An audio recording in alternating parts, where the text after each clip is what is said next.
Well, good evening, everyone. Thanks ever so much for joining us. I'm genuinely thrilled to welcome you to the National Centre for Sport and Exercise Medicine and Faculty of Sport and Exercise Medicine seminar on physical activity and cancer prehabilitation.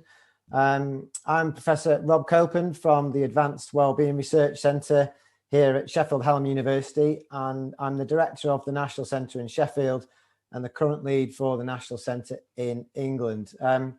Before we get into the session, I've got a bit of housekeeping to take you through. So to ensure that our talks run smoothly, could I ask that everyone turns their microphones off and their videos off for the duration? We are going to record this. We'll make it available to everyone online afterwards. But if I could ask you to just turn your video and your microphones off, that will be much appreciated. We have got a Q&A scheduled for the end of the session. If you have questions, it would be really helpful if you could put those in the chat function, which is at the bottom of the Zoom. If you're not familiar with using Zoom, there's a chat function at the bottom toolbar. If you can add your questions in there, I will do my very best to keep track of those.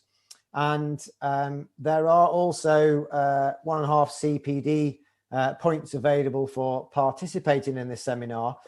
We're going to ask you to work for them though, so you'll need to claim your points by completing the feedback form at the end, and the instructions will be sent to you via email on how to do that in the next few days. The final thing to say, I'm sure you're very familiar with this by now, but if the technology fails us, if our speakers disconnect, we'll try and reconnect them. But if that fails, we'll simply move on to the next speaker or the next section of the seminar.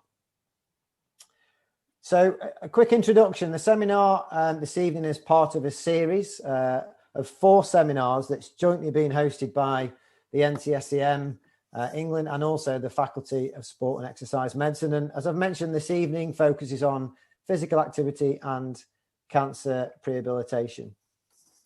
There are more than 2.5 million people living with cancer in the UK, and this is set to increase to about 4 million by 2030. Inevitably, the COVID pandemic is going to make outcomes worse for people with cancer due to reductions in screening, delays to diagnosis and treatment, and such like. And despite that, cancer treatment, which often involves surgery, places a large demand on people's physical and mental state. So failing to prepare patients well for treatment leads to worse outcomes and costs the NHS more money. But there's things that we can do, perhaps, and we'll see when Sandy shares her talk on this, that might help people to prepare well for treatment. And this is the remit of prehabilitation. Tonight, we're joined by a fantastic lineup of speakers, academics, clinicians, service leads from across the UK. We have Professor Sandy Jack, Zoe Merchant, Dr. Tom Collyer, and Emma Ratcliffe, who will share their experience and their expertise of designing and delivering prehab services for people with a cancer diagnosis. Dr. John Moore from Manchester was due to join us. He's unfortunately can't make it. He's working clinically this evening, but sends his best wishes for tonight. The full biographies of our speakers can be found on the seminar website, and so I'm not going to read those out in full. I'll just give a very brief introduction before each of the talks, which leads me on to our first speaker, Professor Sandy Jack. Sandy is a consultant clinician scientist in the Anaesthesia and Critical Care Research Unit at University Hospital Southampton NHS Foundation Trust, and she's chief investigator amongst myriad of other things of the West Fit and Safe Fit research programme. Sandy, it's absolutely lovely to see you. It's been a while. Thanks ever so much for giving up your evening to share your expertise with us. Over to you.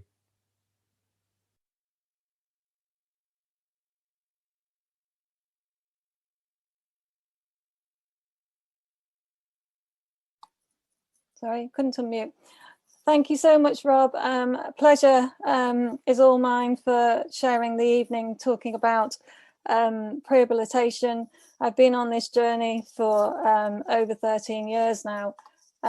So tonight I'm going to talk about the state of play of prehabilitation, to cover some of the guidance and guidelines and the limited evidence for prehabilitation. I think because you can read the publications, that I would like to also share my lived experience over the past 13 years, particularly over the last 12 months, and to briefly talk about our implementable trials, services, and adapting our trial during the pandemic, and finish with a summary. So what is prehabilitation? So it's often defined as improving an individual's functional capacity to enable them to withstand a stressful event. And surgery and cancer treatments are known to be stressful events causing metabolic stress and have been compared to running a marathon. So why do we compare surgery and cancer treatments to running a marathon? So the comparison is that you wouldn't run a marathon without training, so why would you undergo surgery or even cancer treatments? And this is a photograph of the Marathon du Sable, which is the most extreme event. So when people take part in a marathon, it's an extreme endurance event. It induces dehydration, it's a significant thermal challenge, and induces inflammatory responses. And the same can be said for surgery and cancer treatments. So it's very intuitive that, particularly exercise, being as this is an immunotherapy and reduces the inflammatory process, that this would improve clinical and surgical outcomes if people are fitter, both metabolically, psychologically, and physically fit. The problem is that it doesn't always hold true. So we do know that fitter patients have better outcomes. However, there are patients that are fit in all of the components but still have poor outcomes. And this may be the question, does it matter if you improve your efficacy, so your functional capacity, your nutritional status and psychological well-being, or is it all to do with underlying mechanisms? And these are the known unknowns. So is multimodal prehabilitation effective? Well, the evidence is emerging, but there is not strong evidence to date. This diagram on the top is from Franco Carli from the Montreal group, and they talk about functional capacity. And this sort of thematical or hypothetical concept is that if you have no prehabilitation before surgery, then you stay on a steady baseline of your functional capacity. However, if you undergo cancer treatments, we and others have shown that there's a significant fall in your functional capacity and that you will not be at the same level of risk as you were before having the cancer treatment. So it needs to be taken into account. Without prehabilitation, there's a significant fall in functional capacity. This is hypothetical. We don't know how big this fall is or how long it lasts. We do know that the trajectory back to normal is slow and that patients, all they want is to be back to their normal life as possible within 1 year. This implication of taking a long time to be able to recover, of course, involves both health and social care costs, and it makes sense and it's intuitive, again, that prehabilitation will be effective and cost effective. If you include prehabilitation in the programme at the start of the journey, prior to surgery, which we counter should actually be at 2-week wait and begin in primary care as the fabulous Wales Cardiff model, then there's an improvement in functional capacity. The fall is probably less in their functional capacity after surgery, and the trajectory back to normal is significantly quicker, showing that there's an improvement in their surgical outcomes, cancer outcomes, and it's cost effective, so less cost implications. But again, this is all hypothetical. What's really important is it needs to be multimodal. You can't put out what you don't put in. So nutrition is key and has been lacking in the literature. It should include exercise, psychological support, nutrition, and underpinned by behaviour change. It should be multiphasic, so across the whole cancer continuum. in surgery include enhanced recovery programs and lead into rehabilitation. And most importantly, it should be multi or interdisciplinary. Internationally, we talk about prehab as a prehab family, and it is a family because we all need to come together with our individual skills to be able to deliver this extremely complex intervention that's at needs-based level, so that the patients have what they need and want, not what they don't need and don't want. So there's a significant number of the people in the faculty that were involved in the Macmillan Royal College of Anaesthetists and NIHR Principles of Guidance for Prehabilitation within the management support with cancer, people with cancer. This sort of narrative review, we were able to look at the gaps and decide or distinguish between the relevant things that we really needed to address, and there were lots of action points from this guidance. It wasn't just this guidance, but most importantly, to date, there's no valid screening or assessment tools, so we need to improve this and develop core outcome data sets. The interventions are complex, as I've already alluded to, and most importantly, any sort of service or clinical trial needs to be monitored and evaluated in a very robust manner with health economics and potentially process evaluation. So the interventions we based on the long-term plan of the comprehensive personalised care model, and this triangle here looks very simple at face value. However, there's 60 combinations of this triangle of universal, targeted and specialist, and you may move up or down the triangle or around the triangle. Universal is appropriate, applicable to anyone with cancer. Targeted, suggested with patients who have chronic or latent adverse events or effects, and specialist is applicable for people that have oops, I've got some circles. Sorry, I've just lost my slide completely. Applicable for patients that have complex needs. So you may need universal for exercise, targeted for nutrition, and specialist for psychological. We also think that universal that's described by the comprehensive model of personalised care is just advice. We think that that's probably soft universal, whereas as more universal in the concept of prehabilitation, it should be supportive self-management. This could be a consultation with a cancer support worker and then telephone support. Targeted can be community or home-based supervised sessions, but then it could be soft targeted, which is what we've been delivering within our COVID trial, which I'll talk about in more detail. And specialist needs to probably be within the hospital setting with the professionals that are advanced specialist level. So there has been some nice guidance that's been in a briefing paper in lung cancer patients, which is always very good to see. I'm not sure whether this is being put into practices yet, but the stakeholders said exactly what we've all been saying for a very long time. Prehab can improve outcome for people prior to surgery, particularly those having borderline fitness. It should include pulmonary rehab, and it should start before surgery and before cancer treatments.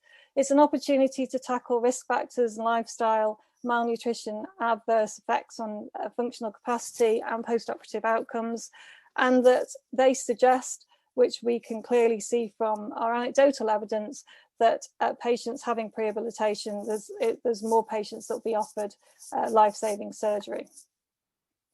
So now it's the doom and gloom. So this is a series of prehabilitation papers, excellent papers in the Frontiers series that's co-edited by Franco Carli and Malcolm West and Mike Grocott. This excellent paper by Orla McCourt from the UK and our Australian friends and colleagues looked at the efficacy of prehabilitation, including exercise on post-operative outcomes following abdominal surgery. It's a systematic review and meta-analysis. So I just want to point out this table, which is so key because it follows the cert domain. And when we start looking and trying to really come together as a community to provide the evidence, we need to report our trials and our services in this way. So you need to include what type of exercise, who, qualifications and expertise, how the exercise was delivered, supervised, unsupervised, adherence to the interventions and adherence to whether they turn up for their sessions, motivational strategies, and whether you progress and titrate the dose. So you can actually describe the exercise and it can be replicated, home components of the protocol, and most importantly, the non-exercise components. Report adverse events, serious adverse events, the setting that they take place, and also the details of the exercise in terms of the FIT VP principles from the sports literature. And also include tailoring and how well the exercise was delivered and performed. So the validity and fidelity of your interventions are really important. So this was a systematic review that was in 306 papers, 308 papers to begin with, and then they whittled it down to only 22 papers or articles included in the systematic review and 21 in the meta-analysis. This slide shows the only positive functional capacity variable, which was 6-minute walk distance. Only in a handful of articles, which there are 10 studies included in the systematic review and only 8 in this meta-analysis. They showed overall a moderate quality evidence of a favourable outcome, 6-minute walk distance in this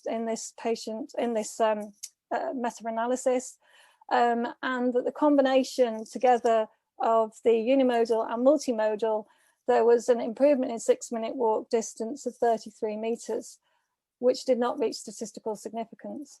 If we then looked at unimodal and multimodal in isolation, then the multimodal trials had improvement in 6-minute walk distance of 34 metres and was statistically significant, whereas the unimodal did not.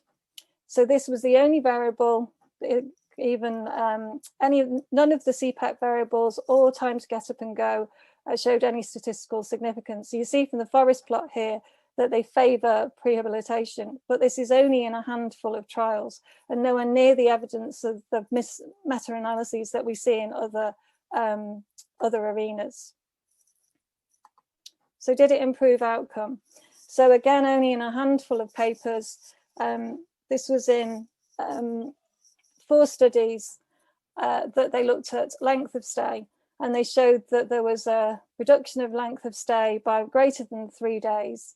And again, there was moderate quality evidence. So reduced length of stay was statistically significant.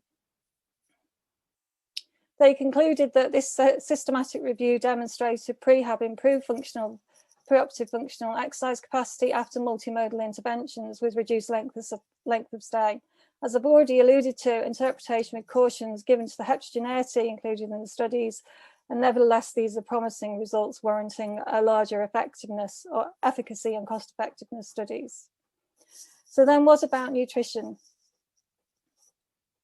So the nutrition, this paper here with our colleagues from Montreal, sorry, I'm having delays with my, they looked at what are the study, patient and intervention characteristics of published Prehab studies, how many Prehab studies were conducted with nutrition treatment, and what are the specific assessments, interventions, processes measured as in monitoring and evaluation, outcomes, and all included in whether nutrition was in the treatment component of a multimodal prehabilitation trial.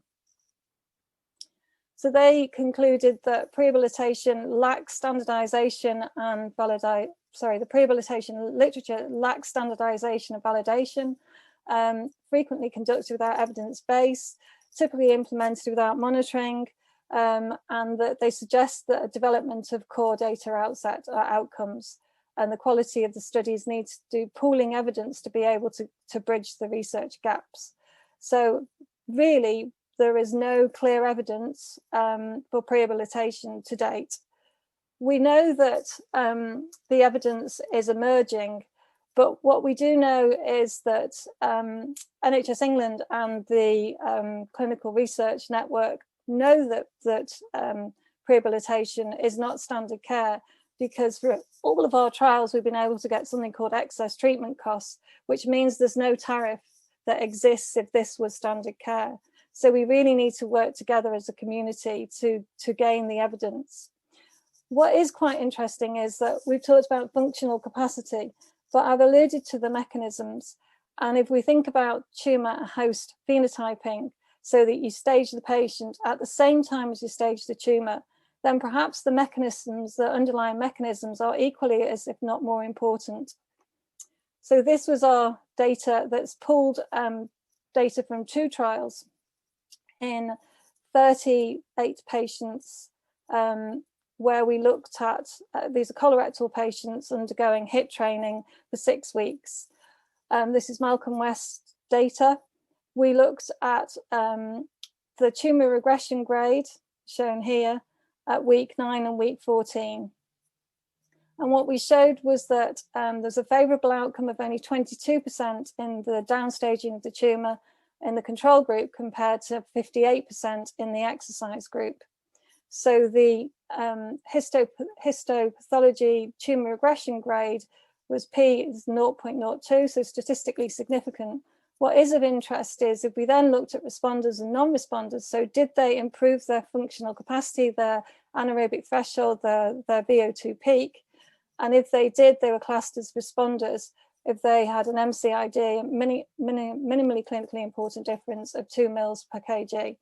And if we then looked at the responders versus the controls, then the p-value was stronger and statistically significant, more statistically significant. So it may be that you have to respond to a training program to have an effect on your tumour. We don't know whether the effect on it's the tumour per se, so the tumour biology, the tumour microenvironment, or that we improve chemosensitivity or chemoradiosensitivity, but still of interest. So going on to the Wessex Fit for Cancer Surgery trial, this is a pragmatic factorial design randomized control study to assess the efficacy of implementation of prehabilitation programs in patients undergoing major elective intracavity surgery, which began in Wessex and then rolled out nationally. It's funded by NHS England and it was funded by the Transformation Cancer STP. The trial design, I'll show you on this infographic, is that it's for patients with intra-abdominal surgery, so the big 5, including head and neck, we shoot in as our 6th cohort. Before surgery, we perform cardiopulmonary exercise testing, and then they have a minimum of 2 weeks interventions if they're going straight to surgery, a maximum of 15 weeks undergoing neoadjuvant treatment. CPET repeated before surgery and then at 12 weeks post-surgery. The control group is standard care with additional monitoring. The exercise group is exercise that's prescribed by the trial team, delivered or prescribed from the cardiopulmonary exercise test or informed from the cardiopulmonary exercise test.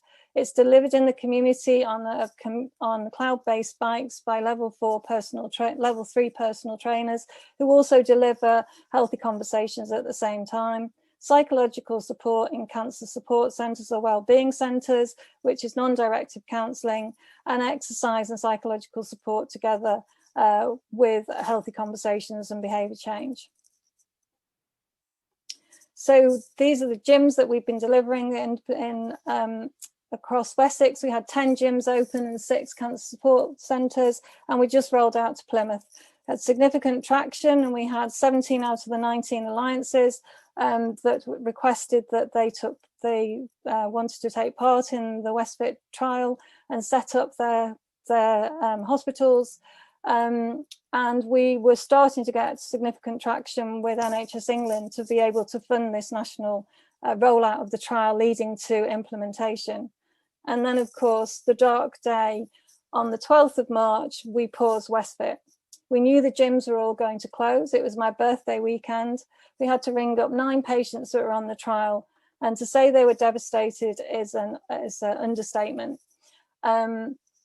So the lockdown began. I didn't sit back on my laurels. I texted June Davis from Macmillan and said we have to do something. These patients are devastated, they're worried about their cancer, their treatment, becoming less fit. So we set up the Safe Fit trial, which is virtual clinics to deliver universal, we thought, interventions for nutrition, exercise, psychological support to maintain and improve physical health and psychological well-being, a COVID-targeted trial.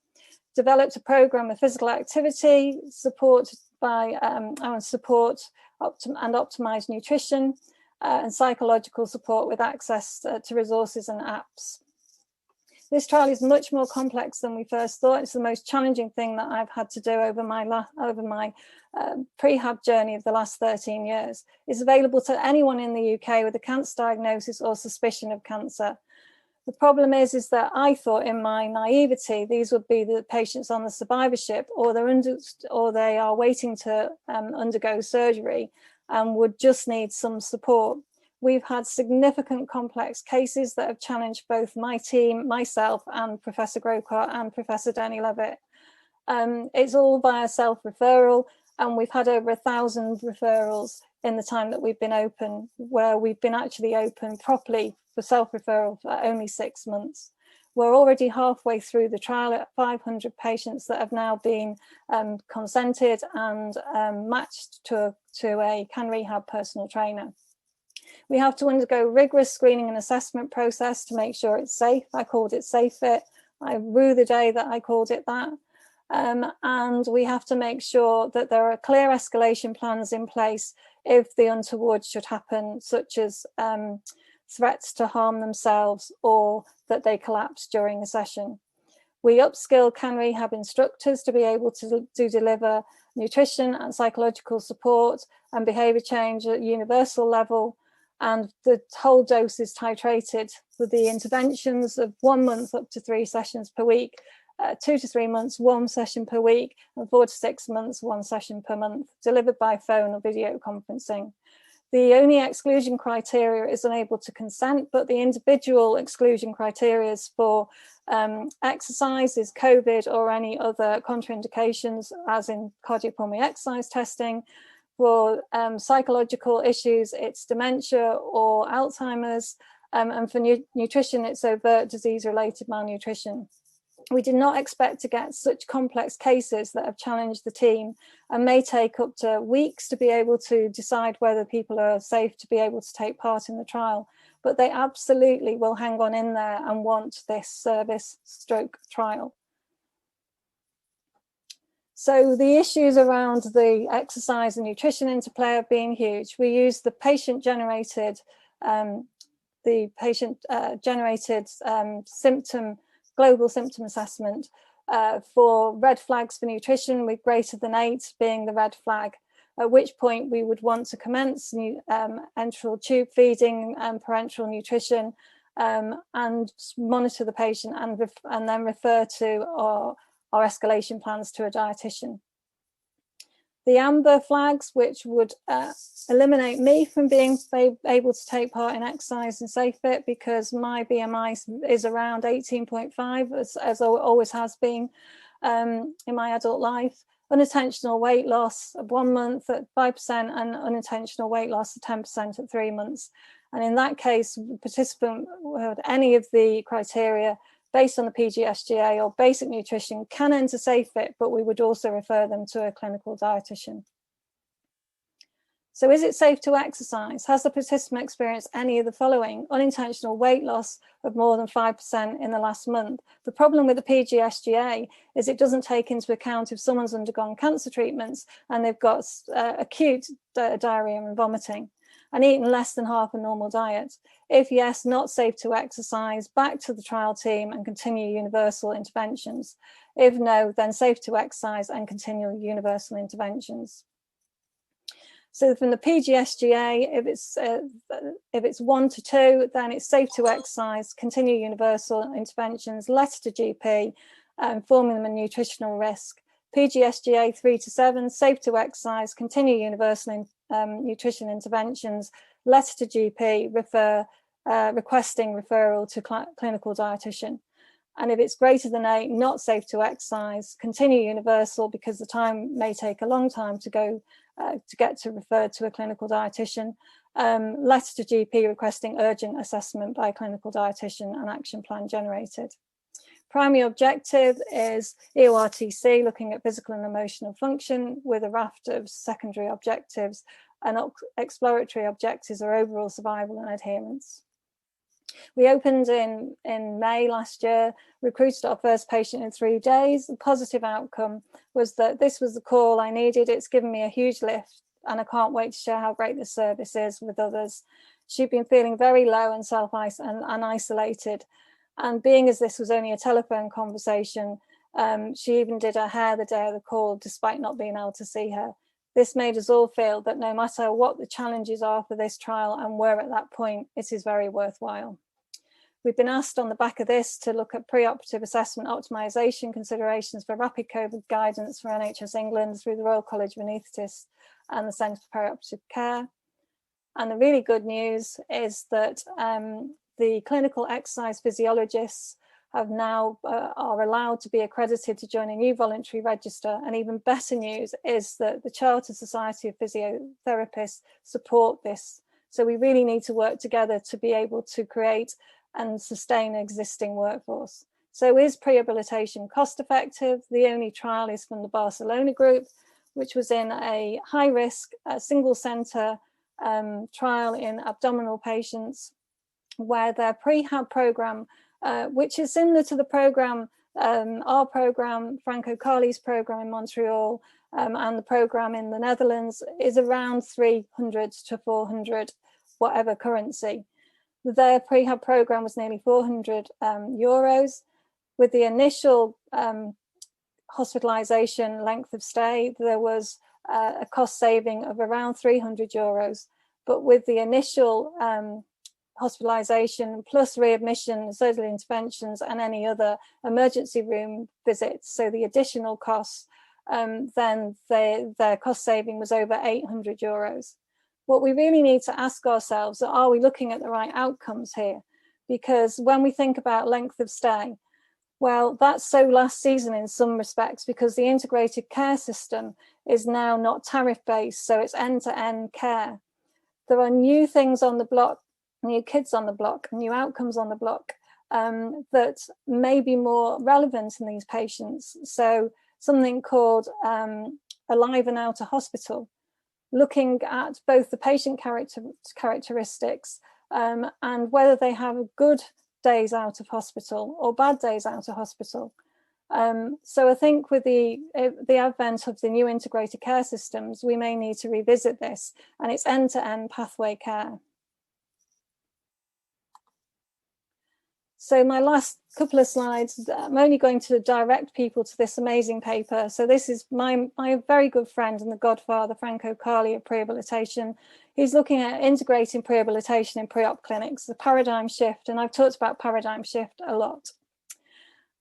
And this schema here is exactly what we need to do. We need better, much more robust screening and assessment tools to be able to screen out the patients that just need universal support, and then concentrate on assessing and directing care to the patients that need more targeted and specialist care. We also need to look at the workforce. We need to deliver sustainable, equitable care, and it might be cancer support workers at Universal, and we need the excellent AHPs with all their expertise at specialist and more targeted levels. And his idea is that if we do this, we can get people to fly out of hospital. Just one last thing to say about SafeFit is that Malcolm West, my friend and colleague who's on loan to London, is sending all his enteration, pelvic exenteration patients to us, which is the largest surgery of 18 hours plus. And he said to me, they're all flying out of hospital, Sandy. So I'm very surprised that a soft touch prehabilitation program actually improves outcomes in major surgery. So in summary, there's a lack of evidence of effectiveness of multimodal prehabilitation interventions, and even really efficacy. I talk to NHS England and CCGs a lot, and they will not commission this without the evidence. They don't really know what evidence they want. But the really good news is that the NIHR have been talking to NHS England, and there was a commission call that closed the end of last month that is focusing on funding prehabilitation trials to be able to deliver the evidence, and hopefully a truly robust effectiveness trial to be able to show the commissioners that this is effective. The evidence of effectiveness for exercise training is the strongest. The strong evidence for pre-operative nutrition support, that's been 20 years of this evidence. However, it's not being used as a multimodal intervention. So nutrition has not been used in a prehabilitation setting where it's all with exercise and a multimodal component. There's still an awful lot to understand and learn, as we've learned from bitter experience with our SafeFit trial. Evidence emerging for psychological support and behaviour change is key. There are big international and national trials that should have been reporting in the next 2 to 5 years, but most of which have been delayed due to COVID. Personalised care plan, long-term plan are all helping our case, but there's still an awful lot of work to do. There are my acknowledgements and my contact details. Thank you so much. Sandy, thanks ever so much. Fantastic appraisal of the current evidence base, the opportunities that face us within this field of work. And I mean, many congratulations, both for the number of hours thrown at the SafeFit and also in the context of everything else. Fantastic work, Sandy, genuinely brilliant. So you mentioned in your, towards the end of your talk there, the role of AHPs, and we have one of the best in this field of work, Zoe Merchant, who's joined us this evening. Zoe is a specialist occupational therapist with over a decade of experience in physical and neuro rehabilitation. She's just over the Pennines from us in Sheffield, but we won't hold that against her. She's the program lead for the Prehab for Cancer program over there, which is, again, a fantastic program we're going to hear quite a lot about this evening. Zoe, thanks ever so much for joining us and giving up some time this evening. Just before I invite you to share your screen, a reminder to colleagues on the seminar that if you'd like to ask a question or indeed give praise and thanks to our speakers, please use the chat function. We'd love to hear from you. There is some time for Q&A at the end. So Zoe, I'll shut up and hand over to you. Thanks, Rob, and thank you very much for inviting us to talk about Prehab for Cancer. It is a little bit daunting following Professor Sandy Dreck of Prehabilitation fame, but she's been absolutely brilliant in supporting us in Greater Manchester with the work that we're doing, so it's really nice that I'm following her. So I'm Zoe Merchant. I am the programme lead for the Prehab for Cancer and Recovery programme in Greater Manchester, and as Rob explained, I'm an occupational therapist by background. A lot of my experience has been based in delivering complex rehabilitation to patients, mainly with neurological conditions. However, I think it's safe to say that the majority of any patient caseload that an AHP is faced with, there's always a good number of patients, unfortunately, that do have cancer. 1 in 2 people have cancer, unfortunately, going forwards. And so I think it's always about how you take on board the variety of different conditions that someone might be experiencing, and then give them that holistic assessment and treat them as a result. So I'm just going to go on to share. Oh, hang on a second. Here we go. So unfortunately, my partner in crime, Dr. John Moore, is not here with us this evening, sadly. Dr. John Moore is the clinical lead for the Prehab for Cancer programme.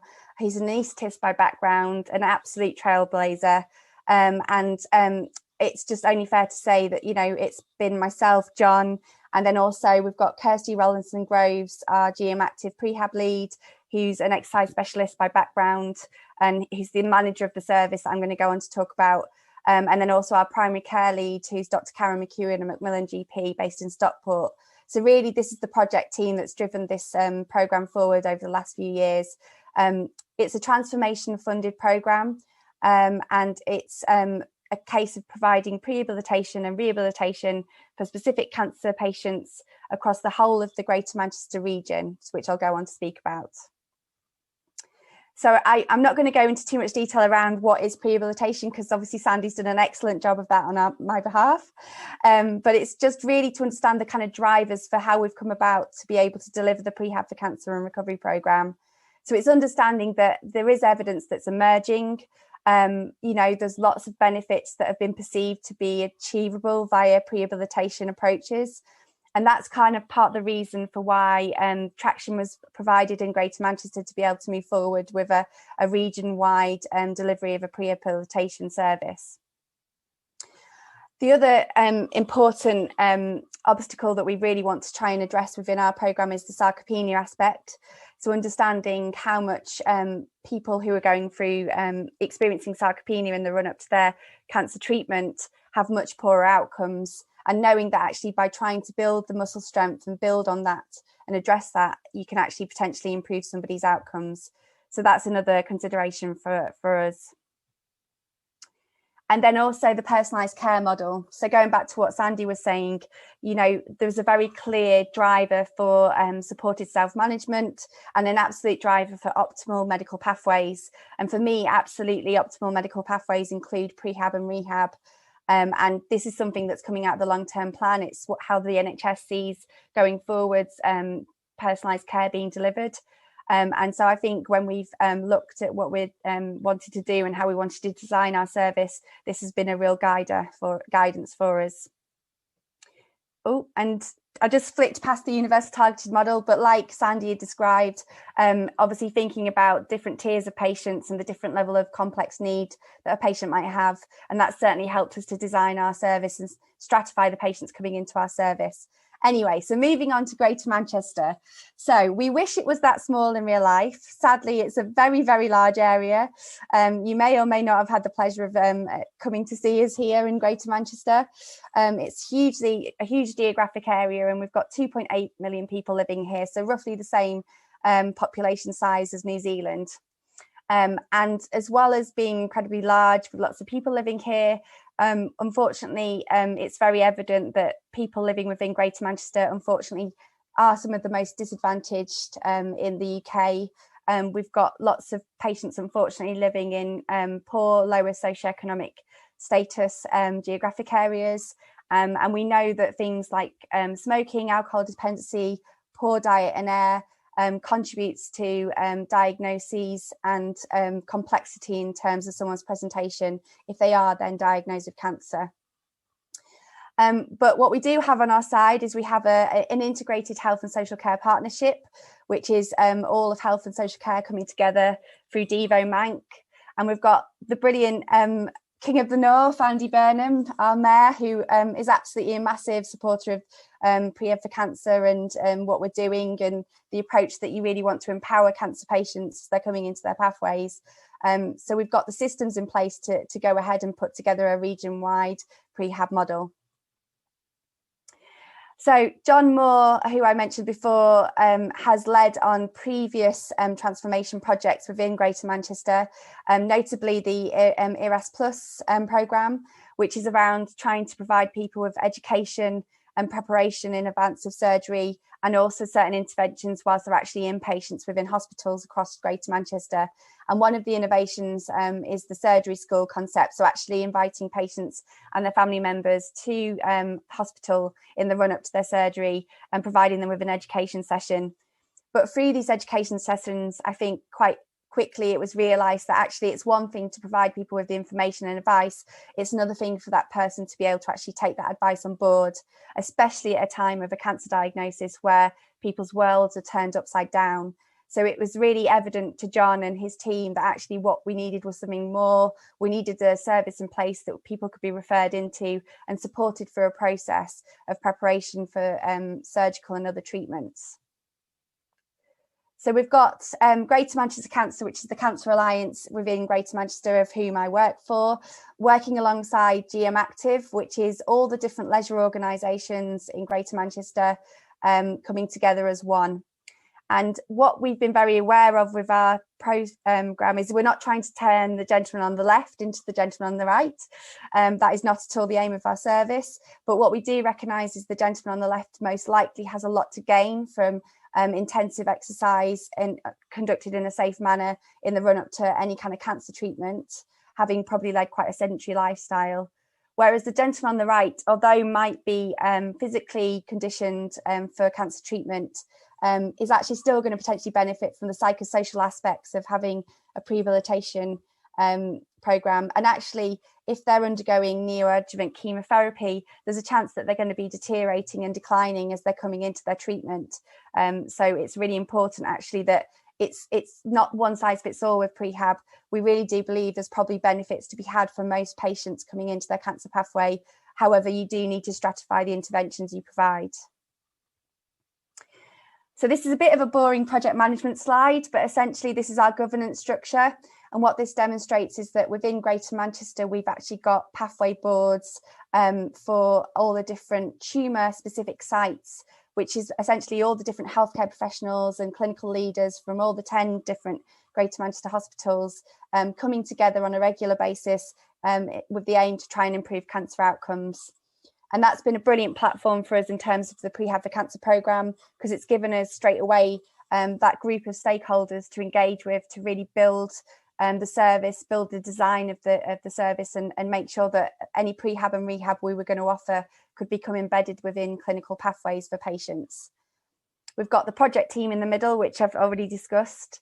And then we've got a variety of different subgroups of experts that have really guided us in terms of our thinking and our design of our service, some of whom are on the call, Sandy, Rob and others who've contributed to our thinking about what we've been doing in Greater Manchester. I chair an AHP advisory board, so it's recognising that there is some brilliant cancer specialist allied health professionals working in GM already, and we've been really grateful to their input, specifically the nutrition dietetic group, which have been fantastic. And then we've also got our wellbeing expert group, which is led by Dr. Podrick McDonnell, who is a clinical oncology psychologist based in Greater Manchester and who leads our psychology board. And then on the pink side of the structure, we've got all the GM Active board and all the different members from the different leisure organisations who've absolutely wanted to come together and support us to deliver this programme and really believe in what the leisure providers have that they can offer patients who are going through cancer. And then just finally to say that within all of the different subgroups and meetings that we hold, it's really key for us that co-production is there. So we have people affected by cancer sitting within every single meeting, particularly within our steering group. We've got some absolutely fantastic people who've unfortunately been diagnosed with cancer themselves and been through a pathway, who've supported us for the whole step of the way in terms of our design, how we evaluate, how we monitor, how we take things forward. So just talking more about that, this is a visual minutes from a focus group we did very early on. We don't even have the nice little Prehab for Cancer logo on this slide, but it was brilliant. John, myself sat in a room with, I think we had about 20 patients, and we really wanted to get a sense of whether or not people found Prehab acceptable, but also what were the key factors from a patient's perspective.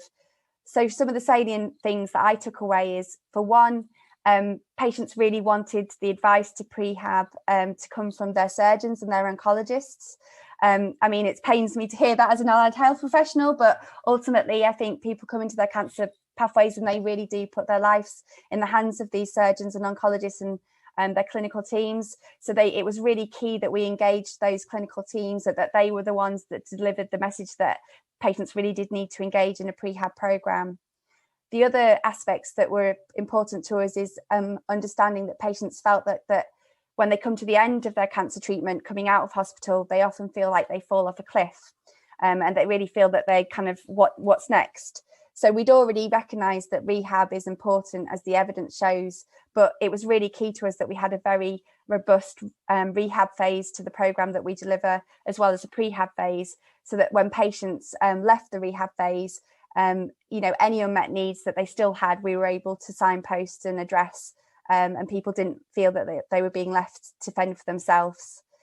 The other really key thing is that bit about feeling out of control and understanding that when somebody's diagnosed with cancer, they often feel that they're being done to, they're on a conveyor belt within the NHS, and that they really don't feel empowered at all. So actually understanding how important it is to engage the patient as central to their treatment, really helping them to feel that they've got the ability to make some influence about what outcomes are going to happen to them, and understanding how powerful prehab can be within that aspect.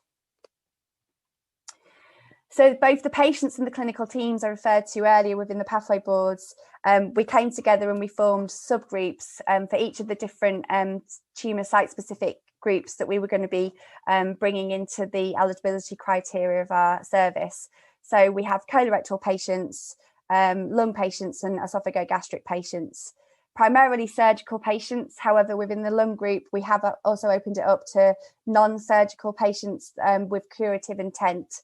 So this is just an example of one of the pathways that we created, which was very clear, and it was very much about monitoring and screening before somebody was referred into the Prehab for Cancer programme. But then what we do have is a single point of access, so a website and a web portal that people are referred to via their clinical teams at the point of diagnosis, and then the assurance that within 48 hours of somebody being referred, that they'll be contacted by the Prehab for Cancer service team and booked into an assessment clinic within a couple of days, understanding that actually we might only have 2 or 3 weeks before somebody's going to be having their surgery, and so that every day really does count in terms of trying to optimise that person. And our aim was within our transformation funding that we would essentially enable 2,000 patients to come through our programme, and that we would be providing universal and targeted interventions, and it would be available to anyone within Greater Manchester. We weren't going to do a postcode lottery. So essentially we had to engage the 10 different Greater Manchester hospital trusts, of which some of them are very big hospitals, so that all patients who fit the eligibility criteria were referred into the service.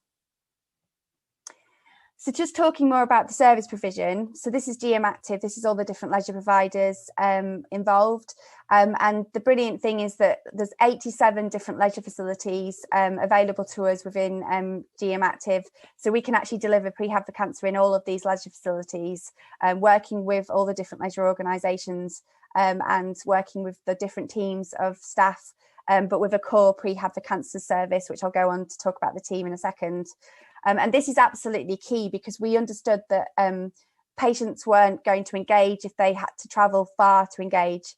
And we also understood that in terms of the facilities and gym provision within hospital settings, myself having been a budding NHS allied health professional for many years, unfortunately, they just don't exist. Whereas you've got some fabulous leisure centres down the road from patients within Greater Manchester, and being able to use those and engage people in a very normalised way, where people go along to the gym and they see Mrs. Smith from down the road, and then they have the wanting to go back to the gym beyond their cancer treatment. So that was a really key part of our service design. So the workforce, we were very lucky that we already had quite a few number of level 4 cancer rehab qualified exercise instructors within Greater Manchester already. But we recognised there was a lot of upskilling that we needed to do with these instructors, even in terms of the exercise, actually what was the dose and the exercise prescription that we were going to be working towards for our service. Nutritional screening, it's really just struck me when I first started that actually often patients aren't nutritionally screened until a day or two before their operation. So we wanted to make sure that we brought that forwards and supported the staff to do the PGSGA, as Sandy's referred to previously. And then also we really did recognise the need to upskill the staff members around the psychosocial support, and just not underestimating what it is to provide that level of psychological support to cancer patients. So we use the step care model, which is well established within psychological provision across lots of different services within the NHS. And myself as a qualified occupational therapist and Pod there, the clinical psychologist I referred to before, have led reflective sessions with the Prehab for Cancer instructors, very much following a similar model to kind of what you'd find in the NHS of supervision sessions, which are so key to how you support people to look after very poorly people who are experiencing a lot of distress. We also did an upskilling day where we essentially did level 1 psychology training for about 60 of the exercise specialists working across Greater Manchester, which enables them to recognise distress and communicate really effectively with the patients coming into the programme. So this is the group of the instructors. And the other thing that what we've done with this group is recognise the experience they already have. So a lot of them already have level 4 qualifications in other conditions such as pulmonary rehab, cardiac rehab, falls, which actually is incredibly important, understanding the complexity of the patients coming into our service. But then also it's the ongoing continued professional development. So every week on a Friday morning, we get various people involved, delivering a variety of different sessions. I've managed to do one on the cognitive hierarchy and fatigue management and a variety of different things, which I think's been brilliant for the instructors and for myself, because it's meant that they can really feel very armed and experienced in what they need to be doing with the patients coming into the service. And the other brilliant thing is that, you know, all of the guys in the team, they're GM based, and patients really do relate to them. They're really good at building rapport with the people as they come into the service. So they have that, and they do that for that whole period of time through prehab and rehab. And we've got Kirsty, who's our brilliant program manager, who I would be lost without, and who oversees the team, and very experienced in cancer rehabilitation before, through the CAM Rehab Can Move programme in Salford, which was running before we started our service. So as Sandy's explained, it's very important in terms of the screening and the assessments of patients. So what we do is we actually screen and assess people at 4 time points. So when someone first arrives, to understand their baseline, before they go off to have their surgery, when they come back post-surgery, and then when they get discharged from the service 12 weeks later. So they have 12 weeks of rehab with us. And we do a variety of assessments. So the physiological assessments, kind of quality of life and PROMS questionnaires, some nutritional screening through the PGSGA, and then also some just general health checks, which is very much going back to the safety of the patients as they're coming into the service. And we have been able to adapt these assessments when we've been doing virtual delivery of prehab, which I'll go on to speak about, very much focusing on a 1 minute sit to stand video call protocol that we've been doing, but also continuing to do a lot of the other outcome measures, which have been very helpful in terms of providing safe prehab and rehab in a virtual world. So this is the example of the programme. So this is for patients going through surgery, and essentially depending on whether somebody's universal or targeted depends on what they get. So for the universal patients, the assumption is, based on the assessments we've done, that they're able to self-manage an exercise programme. So they get the gym membership just the same as they would do if they were part of the targeted programme, and they get regular check-ins from the exercise instructors, but they are left to attend the gyms independently, and with the regular checks, so that their exercise prescription can be progressed based on how they're doing. And then with the targeted arm of the programme, that's essentially supervised sessions 3 times a week where possible, and using different approaches, using all the different equipment, and very much that kind of cardiovascular and strengthening combination programme. And it really does depend again on the baseline. So obviously one of the things that we've really wanted to do is to grade our exercise programme based on the presentation of the patient as they arrive, and that's reflected then in what's actually delivered to them. So that's just a description. And we've had the brilliant input from Dr. James Steele, who was part of UK Active and is at the University of Solent, who's got an exercise physiology background. He's really helped us to describe and determine what this exercise prescription should be, and has really done a lot to support the exercise team in terms of their learning and their delivery of this exercise prescription. In terms of the rehab, it's much less prescriptive. It's not as intense because we don't have that 2 or 3 weeks where we're really trying to optimize somebody. And at that point, we're much more focused on enhanced recovery, and also thinking about that public health, secondary prevention, and trying to maintain those long-term healthy behavior, lifestyle change. So really thinking about being very patient-centered. What are the exercises that people want to be doing? Do they want to be doing Zumba? Do they want to swim? Do they want to be trying to get out with a local running club? Really trying to support them to transition into independent exercise following their time in the service. For the patients who are undergoing chemotherapy, radiotherapy, and those ongoing oncological treatments, we do continue the prehab delivery through their treatment. However, we drop the number of sessions to 2 a week or less, depending on how someone's managing. And we really do monitor them very heavily so that we can really we can change and be very adaptive in terms of the prescription that they're having. So anyone who's undergoing any kind of other non-surgical treatments would automatically go into our targeted arm of the service. So obviously, as Sandy highlighted, that dreaded day in March where we all realised the gyms were going to close and what were we going to do. At that point, we had a huge number of patients in the service already, and we were very keen, because we've been running for over a year at that point, so we were very keen to be continuing with the service, continuing with the momentum and not losing that support for patients at that time. So we very quickly switched to a remote service delivery model where essentially everything stays the same, apart from anything that we were doing face-to-face is all done virtually via the telephone or via video calls. And the key thing really is just in terms of being able to support people safely. So where possible, when we have been able to step back up to face-to-face assessment clinics, we have done so. But that's not always been feasible, and so it's finding alternatives. The other key thing is about monitoring. So what we've done is we've actually provided people with home exercise guides.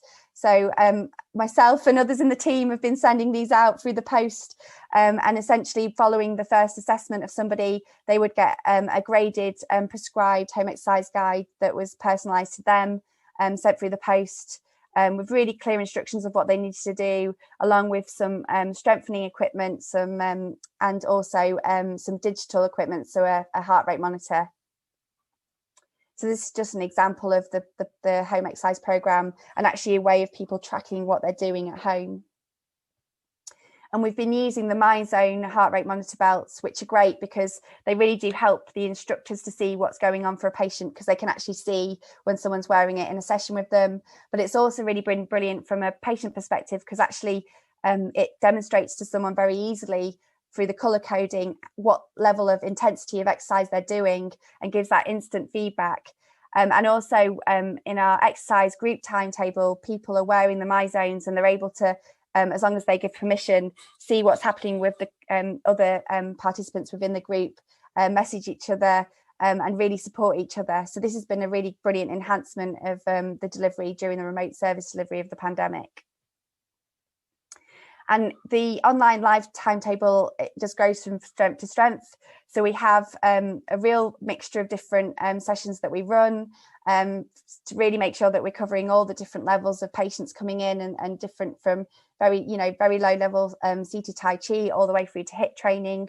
And we make sure that we do some weekend and some evening sessions as well, to take into account patients who might be working or trying to manage a variety of different things at home. But this has been absolutely fantastic, because we knew that the group, the cohortism and the group therapy that was going on before we had to go to remote delivery. So being able to have groups back together again, even though it's virtually, has been fantastic, and again, really contributed to the psychosocial benefits of the service. We've also launched the Prehab for Cancer website, which is launched in August. We've had over 30,000 hits since then. And really within this, we've got lots of different resources and lots of videos really aimed at different patients coming through the service, but also being mindful of all the 20,000 patients a year who are diagnosed with cancer in Greater Manchester. So making sure that we've got resources available. I'm just going to go through the rest quickly. So the same with Surgery School, which has gone to a virtual provision as well. And just to give you some highlights in terms of our evaluation. So we've been up and running for 2 years, and we've had nearly 2,000 patients in that time. We've had referrals from all the 10 different GM hospitals, and the people are referred, we've got an 80% participation rate. When people have their first assessment, that goes up to 94% uptake rate, and 100% of patients are accessing the service locally to where they live, which is really important. We've had over 1,000 patients accessing the remote service model, and 75% of participants continue into the rehab phase of the service model. This is just the age breakdown of some of the patients coming to the service, which absolutely demonstrates that age is not a barrier, and that really we are providing prehab and rehab for some very complex patients who are experiencing frailty and other complexities. And these are some just very basic mean averages from our patient level data that we've been gathering, which needs much more thorough statistical data analysis to be completed as a caveat, but just to show you that we absolutely have demonstrated improvements in cardiovascular fitness, strength, and in quality of life, self-efficacy, and other outcome measures that we had hoped to improve on for patients coming through the service. In summary, we really have improved people's confidence, their sense of control, their overall patient experience. And also we're doing 1-year follow-ups, which shows that people are maintaining those healthy lifestyle behaviours beyond the time in the service. We're just in the process of going into our very formal evaluation at the moment, which has been delayed because of COVID, working with colleagues in our BI teams and bringing together all our data from our patients with the secondary uses services data sets that are available via commissioners, pseudonymising that information to really understand that cost effectiveness that Sandy referred to before, what the impact has been in terms of historical patient groups and our current patient groups, and the impact in terms of healthcare resource use, to really try and provide that evidence for this being at least cost neutral, if not cost effective, for commissioners to fund. And actually, we have had many conversations with all our local commissioning groups, and actually they have, many of them have committed to continuing to fund the service. And we're actually, the service is definitely committed to be funded till September and beyond. But we're going into a one integrated commissioning system. And there are some challenges that have been raised, but that could be discussed further on in terms of how we address those challenges from commissioners. We've also been doing an acceptability study with the University of Manchester, which has been brilliant and shown how all the psychosocial benefits, again, that I've described have been coming through those qualitative research methods we've been using with some patients in the programme. And this is just some of the examples of some of the comments that patients have shared with us who've come through the programme. So yeah, so that's some of the acknowledgements of all the different people that have contributed, and thank you for letting me ramble on about our service for that period of time. So it's brilliant. Thanks ever so much. I know intimately the work that's gone on over in Greater Manchester, and it's absolutely fantastic. And the way that you've pivoted towards a virtual service is incredibly impressive. There are some questions related to that in the chat. So if you're happy to type a few responses to those just in the next session, while of course concentrating wholly on our next speaker, which I'm delighted to welcome Dr. Tom Collyer, who is a consultant in anaesthesia and intensive care medicine at Harrogate and District NHS Foundation Trust, and he's also the clinical lead for the Active Against Cancer programme. We have also on the call Emma Ratcliffe, who is the lead cancer manager at Harrogate and District NHS Foundation Trust, but Emma's joined us despite being on holiday, but Tom's going to lead this talk for us. Tom, thanks for giving up your time. I look forward to hearing about the work that you're doing up in Harrogate. Great. Thanks very much, Rob, and thanks to Zoe and Sandy for their great talks as well. Good evening, everybody. As Rob said, my name's Tom Collyer. I'm a consultant in anaesthetics and intensive care in Harrogate Hospital. We cover an area of around about sort of 250,000 people. So it gives you an idea of the difference in contrast of size to Manchester. And I'm just going to talk through really the background to why I created the Active Against Cancer service, a little bit about how our model functions, and then some outcomes and how they're affected by COVID. Yeah, I think it'll be quite interesting it's quite a personal journey. So it'll be quite interesting to give the contrast to that and to Manchester and some of the evidence base that Sandy's talked about. What I won't be talking about is the evidence base for prehabilitation, because it's been covered already, and I don't want it to be repetitive. So in terms of the background to the formation of the Active Against Cancer service, I'm actually going to just start with a patient that I was involved with, and this is really sort of as part of my role as a consultant anaesthetist and intensive care consultant. I'm involved in the preoperative assessment of patients, and I run with 2 other colleagues the cardiopulmonary exercise testing service in Harrogate. And back in early 2016, I saw a patient, which was fairly typical at the time. The patient came for their preoperative functional testing, and as was typical then, they had already a date for surgery, which was about sort of 10 days to 14 days after the exercise testing. And the patient was severely overweight. They were had a very, very sedentary lifestyle, smoking, and had a lot of the characteristics of syndrome X. So, you know, type 2 diabetes, hypertension, and they unsurprisingly fell into the category of being high risk for surgery. And at that time, really, what that meant was the only change in their care was that they would be looked after on the high dependency unit afterwards, rather than return back to the ward. And that felt deeply uncomfortable to me at that time, identifying a modifiable risk factor and really having no capacity to do anything about it. And then sadly, I saw that patient again in the early 2019, and she had a recurrence of in fact, well, that patient then, in fact, went on to have her first surgery in 2015, and the surgery, as is often the case, passed uneventfully, and they had she had a 2-day stay on the intensive care on the high dependency unit, and then, but unfortunately, at day 5 back on the ward, her wound dehisced, and she had to return to theatre, and that led to a sequence of post-operative complications.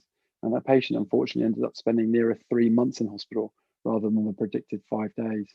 And as I was saying, yeah, and then unfortunately, I saw that same patient again in 2019, by which stage she was still significantly overweight, hadn't modified her lifestyle at all. And when we functionally tested her on this occasion, she was deemed to be too high risk for surgery, and entered the palliative route. And for me, that just highlighted multiple points in which we really had, I would have thought, had missed opportunities. And so I started, and at that time, back in 2017, I heard about a gym that had been opened by a patient down in Angmering in West Sussex, in which initially in the garage of her house, she created a gym in which patients with cancer could exercise in a safe environment. And I started to look into whether that was possible. Was it possible to actually be able to prescribe through secondary care exercise, health and well-being to patients, much as Zoe's described now. And of course, back in 2017, 18, that really didn't exist. And for me, a big break, a big missing chunk was that of the 1 or 2 places in the country that were delivering some exercise for patients with cancer, it was largely in the rehabilitation field, and they didn't have a strong link to secondary care. So the numbers of patients coming through these services was extremely limited. And so one thing I would say is that although we've talked a bit about the evidence for exercise in the prehabilitation period, the evidence for exercise overall is overwhelming, and the evidence for exercise in cancer through the whole journey is actually strong. It's just trying to find the evidence for prehabilitation at the moment. And so that's where I started from. Was it possible to create a gym for, and to prescribe exercise, health and wellbeing to patients in Harrogate? And so the Active Against Cancer model came from that. And in fact, I applied and received some charitable funding. And these are the principles that we worked to, that we wanted to create a community gym, but the delivery, the prescription, the patients came from secondary care, and we wanted it to be open to all patients diagnosed with cancer, but to have a gym feel to it. They wanted to include social support, be inclusive, be fun, and that's what we tried to create with the Active Against Cancer. And I'm just going to talk through what the pathway of care would look like. So again, much like Zoe said, the key for us is that is that the patients were referred into their health, well-being and exercise at the point of diagnosis, so we could get the patients as early as possible. And we identified sort of key people there being the cancer nurse specialists, but referrals could also come from oncologists, surgeons, GPs, and also self-referral. Again, we thought that the first contact had to be, we had to get back in contact with the patients as soon as possible. And so we have first contact within 2 working days. And then the patients are invited to a one-on-one assessment with our specialist physiotherapist, oncology physiotherapist, or one of our lead physical trainers, and we now employ 15 physical trainers. And at this point, they have the same range of assessments that Zoe described. So again, I'm not going to go through those again, but they are then given a program of activity which is delivered in our community gym of tailored exercise. And we cover, and I think this is really important, we cover the prehabilitation period. We have a maintenance classes for patients undergoing chemoradiotherapy, and then rehabilitation. But this, we very much see this as a continuum. And again, when we're thinking about the evidence base for prehabilitation and the current paucity of evidence, I think the key is that it is a continuum of care, and these patients go all the way through that continuum. And we're really looking to see whether we can keep patients moving from prehabilitation through into the rehabilitation phase, because what we're trying to actually do is to alter that lifelong activity and that lifelong behavioural change, so that you don't end up with a situation I had with a patient that I looked after, in which you see them again in 3-4 years' time with a recurrence of their cancer, and of having had all those missed opportunities.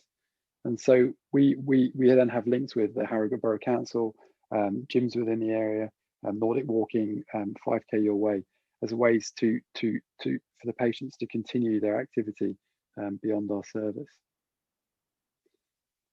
Just again to give you an idea of the sort of classes, it is not, when I say the exercise is prescribed, it is one of the greatest benefits of the exercise, and in fact the social support comes from the range of activities. So we do have circuits-based classes, but we also have, as you can see, the active balance, we have yoga, we have Pilates, we have in fact dance classes, we have Latin and ballroom classes, we have walk and talk classes, which have expanded. So we have different circuits that run around our community, which take in some really nice areas where patients can meet with other patients in the same experience and provide that sort of universal level support.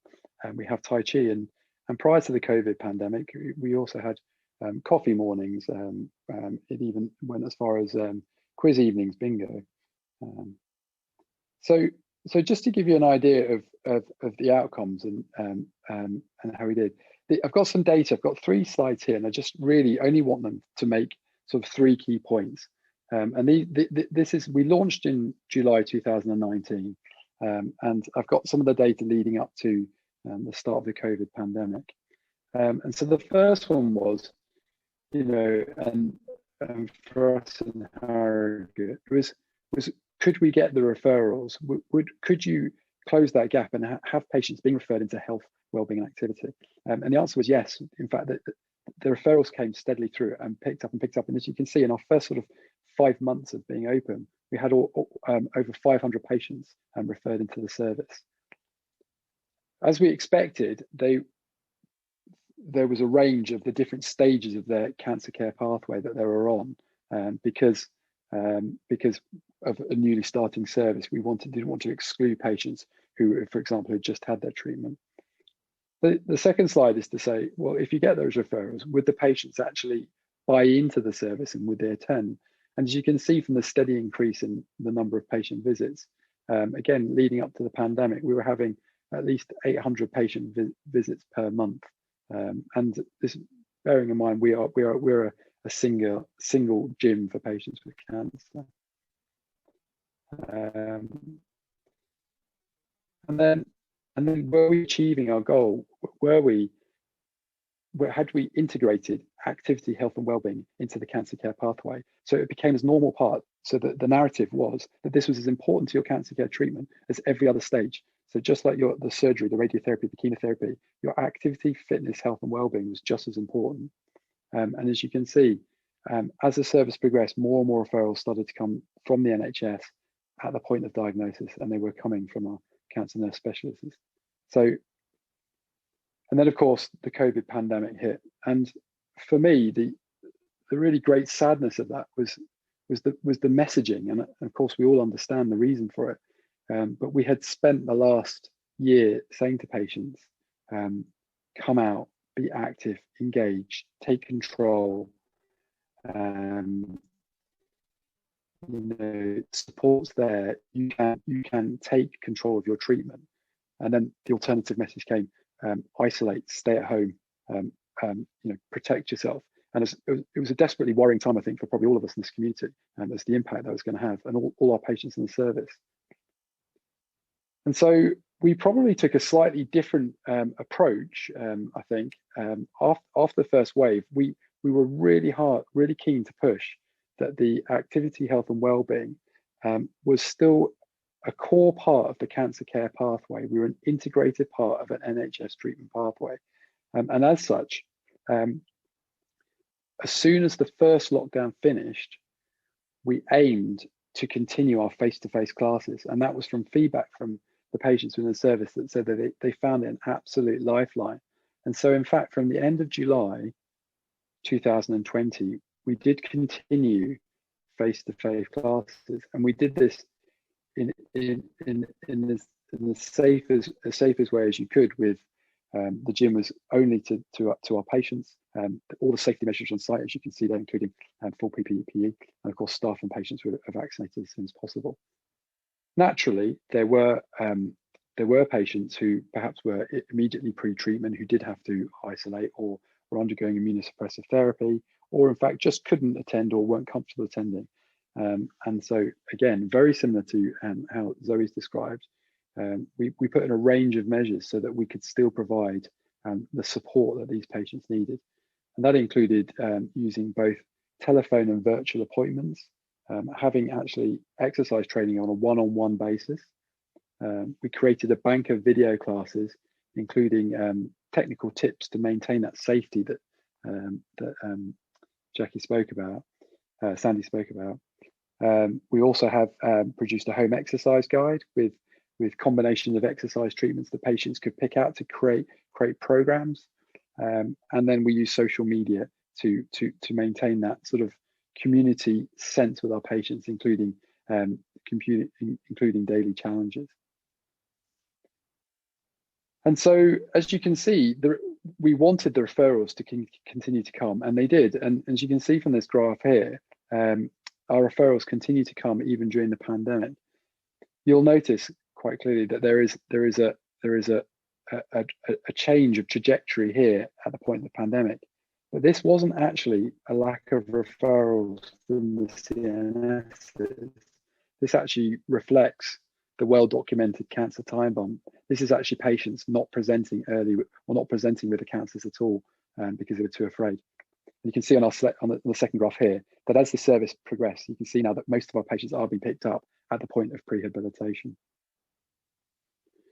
And then again, just to demonstrate that the patients themselves wanted the service to be run face-to-face. This is our face-to-face numbers. And in fact, again, you can see how once the initial lockdown finished, the pickup that we had, and in fact, in March just gone, we had over 1,000 patient visits in that month. So the patients are absolutely desperate to keep attending the service. And then one of my final slides is just to show you, and it's just this key bit here really, is to show you that of all the patients within our region who are diagnosed with cancer, 73% got referred through to the service. So there's a huge uptake, and we really have achieved one of the key goals, and that was, as a secondary care provider, to be able to prescribe exercise in a way that patients engage with it by high uptake.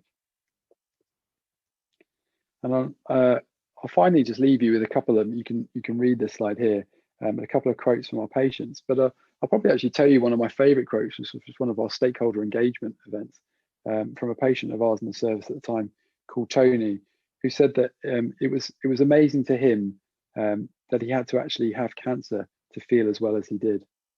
And I think that really speaks testaments to how patients feel about these services. So I'll just finish there, I think, well within time, and just say thank you very much and look forward to any questions.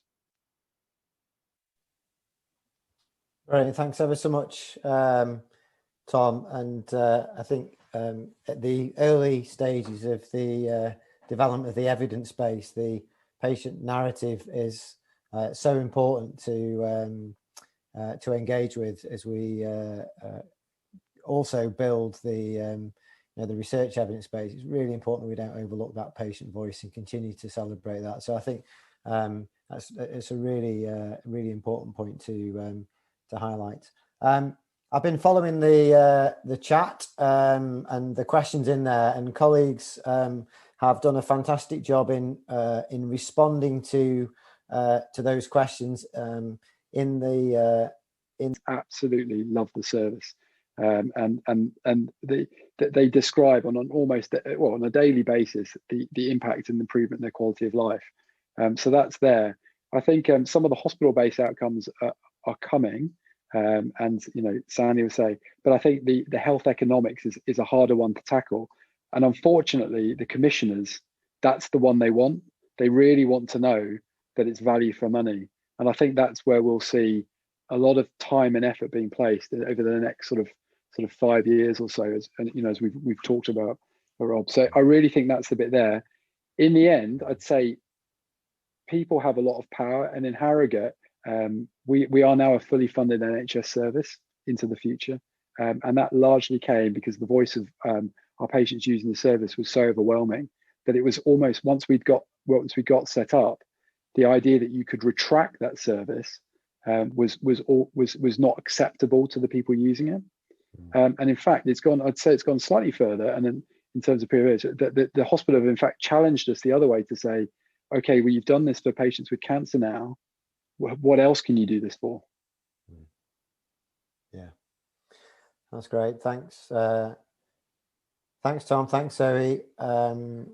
Thank you, Sandy, for your fantastic contributions. We could go on for another hour on this. I know everyone is really valued that I have. I've learned lots, as always, when I interact with you.